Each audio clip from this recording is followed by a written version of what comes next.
न जायते म्रियते वा कदाचिन्नायं भूत्वा भविता वा न भूयः अजो नित्यः शाश्वतोऽयं पुराणो न हन्यते हन्यमाने शरीरे। इसका अर्थ है, आत्मा न तो किसी काल में जन्म लेती है ना मरती है। यह तो अजन्मा, नित्य, शाश्वत और पुरातन है। शरीर के मारे जाने पर भी आत्मा को नहीं मारा जा सकता।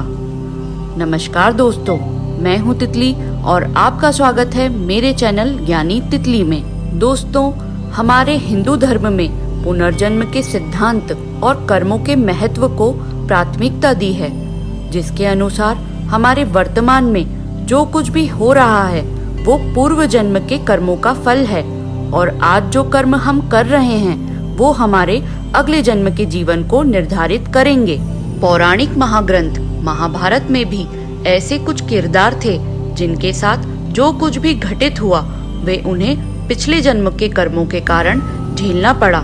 स्वयं भगवान श्री कृष्ण की बात की जाए तो वे विष्णु के 8वें अवतार थे, यानी इससे पहले भी श्री कृष्ण का 7 बार जन्म हो चुका था।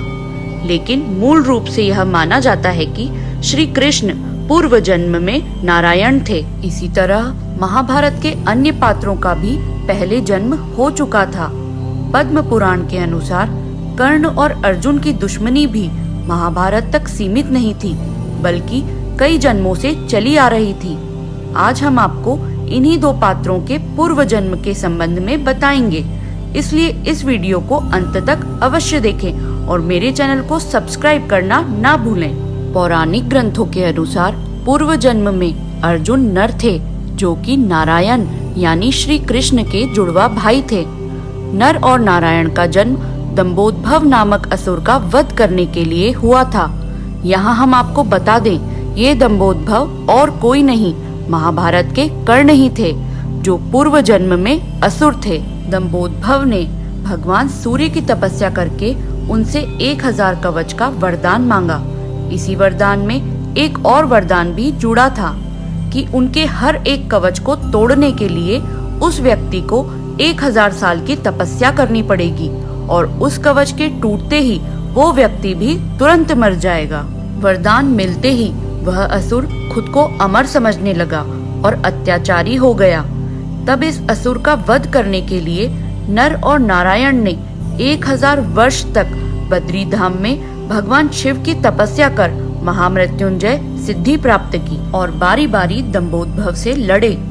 जब नर असुर से युद्ध लड़ते और कवच तोड़कर मृत्यु को प्राप्त होते, तब नारायण उन्हें पुनः जीवित करते और फिर नारायण युद्ध करके कवच तोड़ते। इस प्रकार यह चक्र चलता रहा। ऐसा करते करते असुर के 999 कवच टूट गए। जब आखिरी कवच बचा तो असुर अपनी जान बचाकर सूर्यलोक में जाकर छुप गया। तब नर नारायण उसका पीछा करते हुए सूर्यलोक पहुँचे और वहाँ सूर्यदेव से उसे सौंपने को कहा।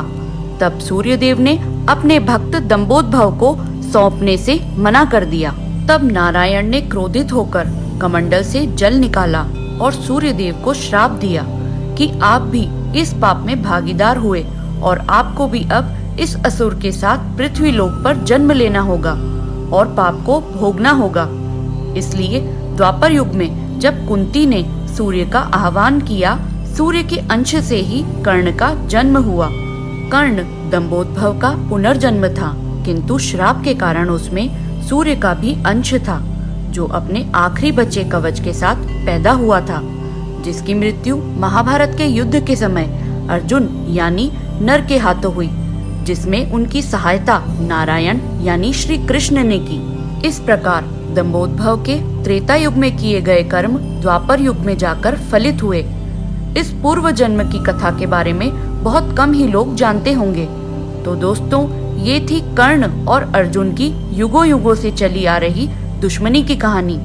आपको यह कैसी लगी कमेंट सेक्शन में जाकर जरूर बताएं। इस वीडियो को लाइक और शेयर करके अपने दोस्तों को भी बताएं। तब तक के लिए मैं तितली आपसे विदा लेती हूँ और मिलती हूँ आपसे अपने अगले वीडियो में और भी अधिक रोचक जानकारियों के साथ। धन्यवाद।